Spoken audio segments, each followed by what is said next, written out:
Hey, what's going on? The Rockman here with Mr. Gavin Rossdale. How are you, sir? I'm good. How are you doing? I'm very good. Happy to be back in Montreal. For sure. Bien sûr. 20th anniversary is coming up of 16 Stone. Are you guys doing anything for it? No. No, hell no. No reissue?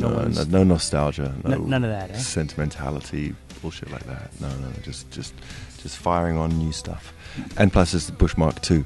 Are you noticing a difference out there now, being back with Bush, as opposed to being out as a solo artist? Yeah, I think that was one of the biggest reasons, one of the biggest things I missed was just having Being with a bunch of buddies.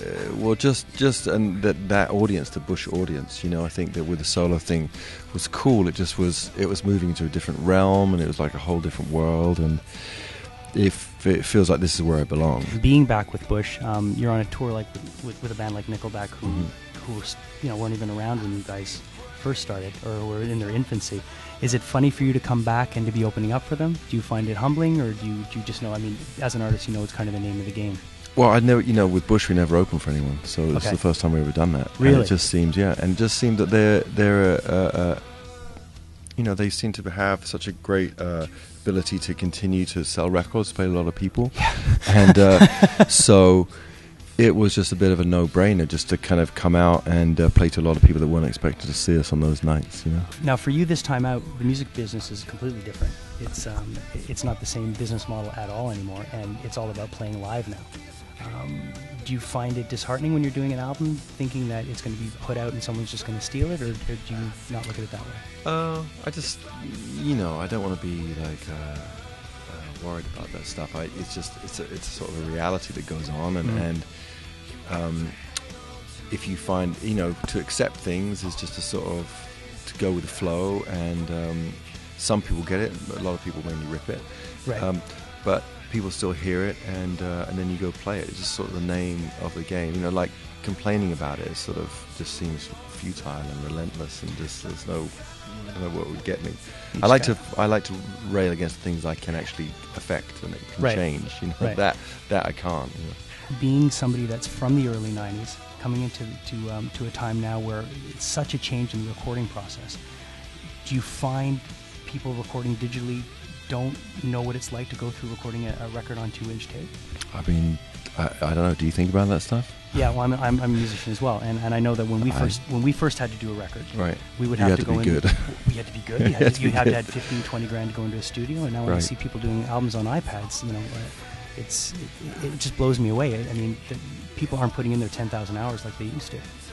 Yeah, but I'm not sure if it guarantees that your track is great or that you're great. So I don't know. I think that's just sort of better tools. I'm not sure that it. I mean, I'm sure there's many programs being built where they write the songs for you. How would Mozart write this pop song or something like that? Right. But I think that nothing takes the place of. I mean, if certainly the kind of music that we make, that I write, is all human condition based. Human experiences. Absolutely. So that's a machine is separate to that. So it's trying to touch on an emotion and a feeling. And so I try and embrace it. Like I try and use all the bells and whistles that it has, because it's fun. It's amazing what it does. What I find, the only thing I think about with things like that is when people go, "Oh man, the computer crashed," and it's like, well, it's recording 64 tracks of instrumentation, and with the plugins, I think it's doing an amazing job most of the time. Yeah. No. So I think that it's incredible what can be done, but it never takes the place of pure creativity. Absolutely, and I think it goes back to what you were saying before. It's the young artists. It's the ones that didn't have the opportunity to grow up when the music business was a different being. They're the ones that might suffer for it. They're not the ones that had to sit and learn their instruments over. Learn their songs and learn everything over and over in the garage. Had to do take after take to get it right. But I'm not sure they'd see it as suffering. It's sort of like it's kind of that's all they accept. Well, that's it. They're not going to turn around and they'd just be like, "Why? What do you mean? I just do it like this, and then I tune it up and it's done." I guess it's just things changing, and I'm getting older. Gavin, thanks a lot for taking the time today. Man. I really appreciate it. The spirit of rock. 97.7.